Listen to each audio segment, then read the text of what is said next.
योग वशिष्ठ महारामायण सुनते रहने के लिए हमारे चैनल को सब्सक्राइब करें और बेल आइकन जरूर दबाएं।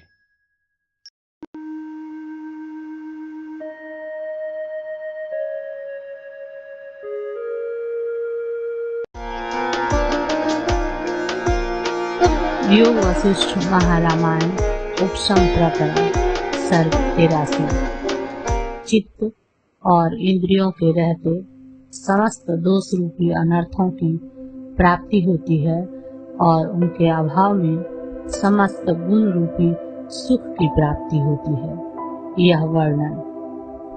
श्री वशिष्ठ जी ने कहा, हे श्री राम जी, मुनियों में श्रेष्ठ धीर उस वीतहव्य मुनि ने विशुद्ध धारणा से समन्वित बुद्धि से एकांत में स्थित होकर पुनः अपनी इंद्रियों को सुंदर रीति से यह बोधन किया।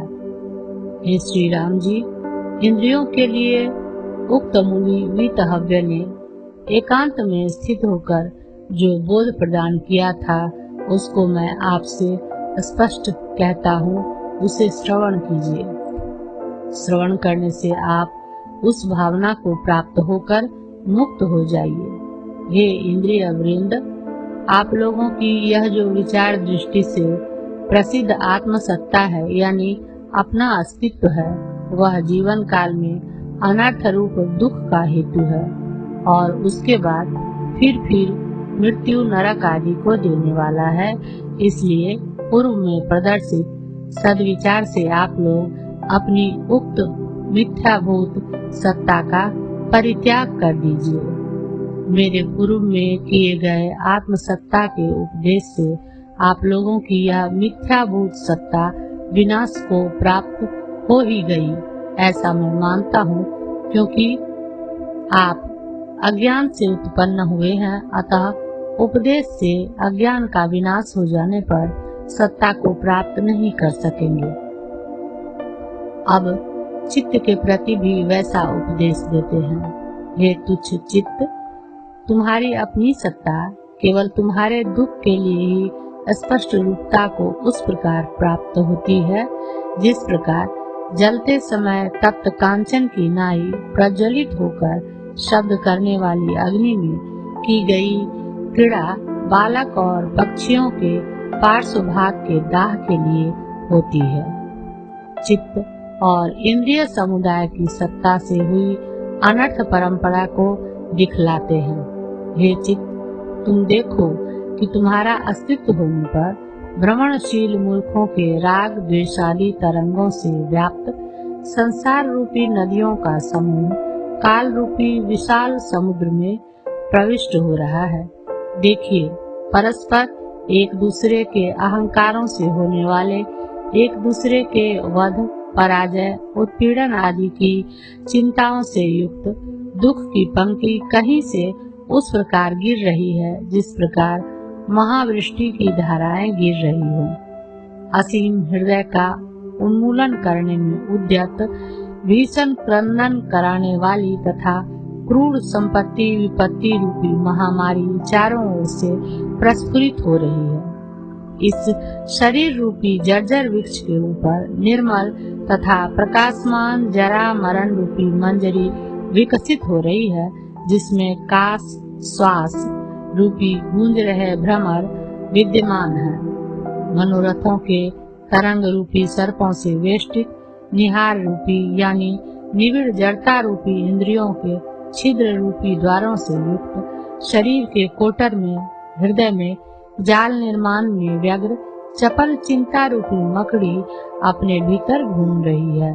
लोभ रूपी अपने विलासों से शब्द कर रहा चित्त रूपी पक्षी सुख दुख रूप तीक्ष्ण चोंच से शम दम धर्म आदि फलों के पुष्प रूपी गुण समूहों को कतर रहा है। अपवित्र दुष्ट आचरण करने वाला काम रूपी कर्कश मुर्गा राग आदि वासनाओं से व्याप्त मन रूपी कूड़े के ढेर को इधर उधर विस्तृत कर देता है, यानी बार बार अपने पैरों से फैला देता है।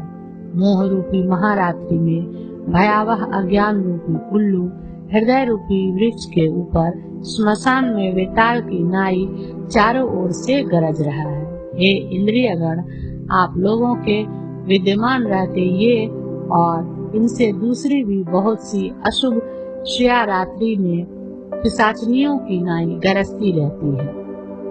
अब चित्त और इंद्रिय गणों के न रहने पर समस्त गुणों की संपत्ति दिखलाते हैं। हे साधो, चित्त तुम्हारे विद्यमान न रहते संपूर्ण शुभ श्रेया, आगे कही जाने वाली गुण रूपी श्रेया विवेक रूपी प्रकाश से युक्त उस प्रकार पूर्ण रूप से विकसित होती है जिस प्रकार प्रातः काल में कमलनिया मोह रूपी तुषार से वर्जित निर्मल विवेक प्रकाश से समन्वित तथा मन रूपी रजोगुण से शून्य अब हृदयाकाश रूप ब्रह्म शोभित हो रहा है।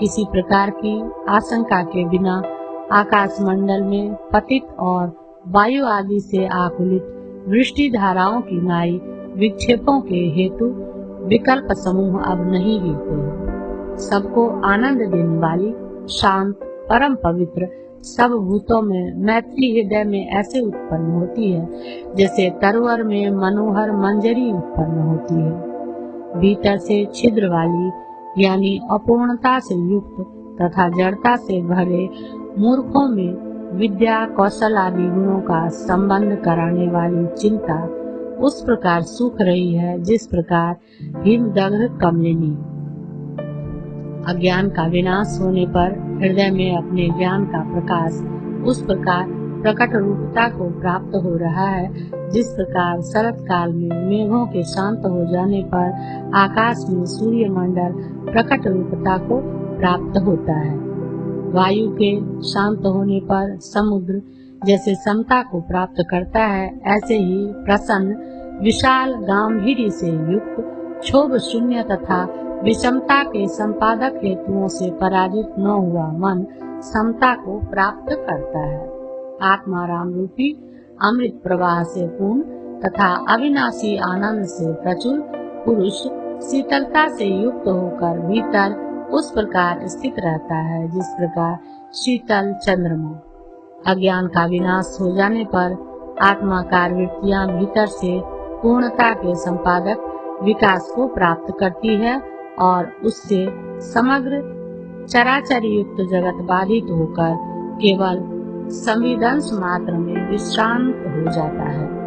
केवल संविद मात्र में विश्रांति हो जाने पर आत्मा स्वरूप का जो निरतिशय आनंद से व्याप्त है पूर्ण रूप से अनुभव होता है, परंतु यह अनुभव आशा रूपी फांसी को उत्पन्न करने वाले प्राण संबद्ध देह आदि विद्यमानता दशा में नहीं होता अथवा संविदेक विश्रांति हो जाने पर शरीर ब्रह्मानंद के आविर्भाव से मंथर भारी होकर मानो अमृत के प्राशन से भरिताकार पूर्ण रूप अनुभूत होता है, परंतु यह अनुभव अन्नपान आदि आशा रूपी पाशों का निर्माण करने वाले आसक्ति प्रयोजक प्राण आदि पापों की विद्यमानता दशा में नहीं होता। दावाग्नि से जिन वृक्षों के पत्ते और रस दग्ध हो गए हैं उन वृक्षों में वर्षा होने पर पुनः पल्लव और रसों का जिस प्रकार आविर्भाव हो जाता है, वैसे ही ज्ञान रूपी अग्नि से जिनका संसार जरा और जन्मों से उपलक्षित महामार्ग नष्ट हो गया है, उन तत्वज्ञों में भी आरोग्य तुष्टि पुष्टि कांति आदि गुणों का पुनः आविर्भाव हो जाता है। निरतिशय आनंद रूपी आत्मा में पुनरावृत्ति शून्य विश्रांति ही समस्त गुणों की अवधि है।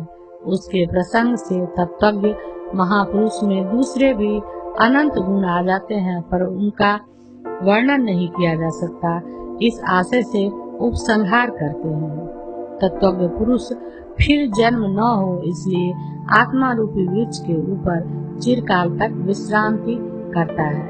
हे चित्त, तुम्हारा विनाश हो जाने पर इस तरह की एवं अन्य तरह की अनेक शुभ गुणों की संपत्तियां प्राप्त हो जाती है। हे सर्वभक्षक चित्त, समस्त आशा रूपी क्षय रूप को आश्रय देने वाले तुम्हारे अस्तित्व के मिट जाने पर सर्वविध गुण प्राप्त हो जाते हैं, यह बात निश्चित हुई। हे चित्त, अब तुमसे कहता हूँ कि इन दो पक्षों में से यानी आत्यंतिक आत्मभाव से स्थिति और आत्यंतिक निरात्मत्व का स्वीकार, इन दोनों पक्षों में से तुम जिस किसी पक्ष से अपना कल्याण देखो उसी का क्षण भर में आश्रय ले लो। मैं तो यह मानता हूँ कि हे मुनियों में श्रेष्ठ चित्त आत्यंतिक आत्मभाव से स्थित तुम्हारे लिए सुखप्रद है। अतः हे चित्त, तुम उसी अभाव की भावांतर शून्य आत्म स्थिति की भावना करो, क्योंकि सुख का त्याग करना महामूर्खता है। यदि शंका हो कि चेतन का अपने अंदर अंतर्भाव करने वाले पूर्व सिद्ध मनोरूप से मेरा जीवन तुम क्यों नहीं चाहते और मेरा आत्यंतिक अभाव क्यों चाहते हो, तो इस पर कहते हैं, हे चित्त, तुम्हारा अंतर्भावित चेतन स्वरूप जो प्रसिद्ध रूप है वह यदि सत्य होता तो उस रूप से जी रहे तुम्हारा अभाव कौन चाहता। हे सुंदर, परंतु तुम उस रूप से नहीं हो यानी असत हो। यह मैं श्रुति शास्त्र आदि के अनुभव से विचार कर तुमसे कहता हूँ, ऊपर ऊपर से नहीं कहता हूँ। इस आत्यंतिक आत्मभाव से अवस्थान तुम्हारे लिए हितकारक नहीं है, ऐसा कहते हैं।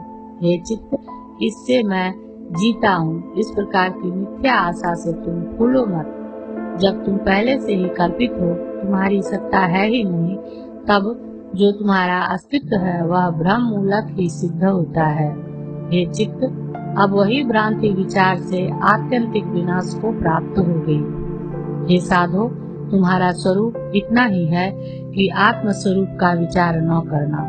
आत्मा और अनात्मा का भली प्रकार विचार करने पर तुम्हारे स्वरूप की सन्मात्र रूप तथा विक्षेपात्मक विषमता से शून्य स्थिति हो जाती है। विचार न करने पर तुम उस प्रकार उत्पन्न होते हो जिस प्रकार प्रकाश के न रहने पर अंधकार। हे चित्त, विचार से तुम्हारा स्वरूप उस प्रकार शांत हो जाता है जिस प्रकार प्रकाश से अंधकार का स्वरूप। हे सखे, इतने समय तक तुम्हारे स्वरूप के विषय में बहुत कम विवेक रहा, इसलिए तुम्हारे स्वरूप का अल्प विवेक होने के कारण ही दुख की हेतु तुम्हारी मोटाई उस प्रकार उत्पन्न हुई जिस प्रकार मोहजनित संकल्प मात्र से बालक के शरीर में वेताल उत्पन्न होता है। तुम्हारे मोटेपन से सुख दुख आदि द्वंद्व जो ब्रह्मा जी के द्वारा किए गए पदार्थों की उत्पत्ति और विनाश के संकल्प से संकल्प समय में ही नश्य सिद्ध हो जाने के कारण विनाशी है। जिस विवेक के प्रसाद से ज्ञानोदय क्षण में अविद्या जनित प्राक्तन अपने स्वरूप का विनाश होने पर नित्य यानी आदि और अंत में शून्य आत्मा के स्वरूप का आविर्भाव हुआ, उस विवेक को बार बार नमस्कार है। हे तुच्छ चित्त, बहुत करके तुम स्वयं भी अब प्रबुद्ध हो चुके हो और शास्त्र से ही बोधित हो गए हो। चित्तता के विनष्ट होने पर तुम परमेश्वर स्वरूप हो। पूर्व में भी परमेश्वर स्वरूप ही थे, वर्तमान काल में भी कल्याण के लिए बोध से तुम्हें अपना वास्तविक स्वरूप विलास परमेश्वर स्वरूपत्व प्राप्त हुआ है। इसलिए समस्त वासनाओं से मुक्त तुम साक्षात महेश्वर ही हो, दूसरे नहीं हो। जिसकी अविवेक से उत्पत्ति होती है उसका विवेक से विनाश हो जाता है। प्रकाश से अंधकार विनाश को प्राप्त होता है और प्रकाश का अभाव होने पर अंधकार हो जाता है। हे साधु, तुम्हारे परिच्छिन्न रहने पर भी विचार के दृढ़ होने पर सुख की सिद्धि के लिए तुम्हारा चारों ओर से यह विनाश प्राप्त हुआ। इसलिए सिद्धांतभूत युक्तियों से यह निर्णित हुआ कि तुम असत ही हो। हे इंद्रियों के स्वामी चित्त, तुम संसार से पार हो जाओ, तुम्हारा कल्याण हो। चित्तेंद्रिय के स्थान में यदि वित्तेंद्रिय यह पाठ हो तो सिद्धांतभूत युक्तियों से अपने असली स्वरूप को प्राप्त कर संसार से पार हो जाओ, यह अर्थ करना चाहिए। मन की तीनों कालों में सत्ता नहीं है, यह कहते हैं। पहले जो कभी भी नहीं था, वर्तमान में भी जो असत है, उत्तर काल में भी जिसकी होने की संभावना नहीं है, ऐसे हे स्वकीय मन तुम्हारा कल्याण हो। चित्त की असत्ता से ही पुरुषार्थ सिद्धि बतलाती है। सौभाग्यवश मैं समस्त चिंता ज्वरों से निर्मुक्त हुआ हूँ, शांत हुआ हूँ और चारों ओर से तृप्त हो गया हूँ। तुरीय पद में स्थित मैं अपनी आत्मा में स्थित हो गया हूँ। इसलिए इस संसार में जिसकी स्थिति हो ही नहीं सकती वह चित्त है ही नहीं, है ही नहीं। आत्मा तो अवश्य ही है, अवश्य है ही। आत्मा को छोड़कर और कुछ भी उससे भिन्न नहीं है। यह आत्मा है, मैं तत्स्वरूप ही हूँ। मुझसे पृथक दूसरा कुछ भी कहीं नहीं है। प्रकाशमान चित स्वरूप बोधात्मा मैं ही सदा सर्वत्र रहता हूँ। शुद्ध चिदेक रस आत्मा में यह आत्मा है। इस प्रकार की जब कल्पना ही नहीं हो सकती तब दूसरी कल्पनाओं के विषय में तो कहना ही क्या है। सर्वविध मलों से वर्जित आत्मा के अंदर यह आत्मा है, इस प्रकार की कल्पना ही नहीं हो सकती। यह मैं मानता हूँ क्योंकि यह एक अद्वितीय आत्मा में प्रतियोगी के भेद से होने वाली यानी अन्य वस्तु की सत्ता से होने वाली कल्पना कैसे हो सकती है। इसलिए परमात्मा वाणी का भी अविषय है। उसी कारण से यानी अद्वितीय वस्तु में कोई कल्पना नहीं हो सकती। इस कारण से मैं यह आत्मा हूँ। इस प्रकार कल्पना के अभिव्यंजक शब्दों का उच्चारण न करता हुआ मैं मौनी होकर उस प्रकार अपने स्वरूप में स्थित रहता हूँ जिस प्रकार जल में तरंग। मैं अपने हृदय में जड़ अंश से शून्य जड़ांश की हेतु अविद्या का भी बाध हो जाने के कारण वासना से वर्जित चिदाभास के भी पृथक न रहने से चेतनांशता के आश्रय से वर्जित उसके अधीन क्रियाशक्ति का भी उपराम होने के कारण प्राण संचरण से शून्य भेदक का अभाव होने के कारण भेदांश से शून्य एक रस चिन्ह मात्र स्वरूप जगत के बाध के आश्रय रूप से परिशिष्ट संविदंश को प्राप्त कर मन की चेष्टा और वाणी के व्यापार से शून्य होकर विश्रांति लेता हूँ। 83वां सर्ग समाप्त।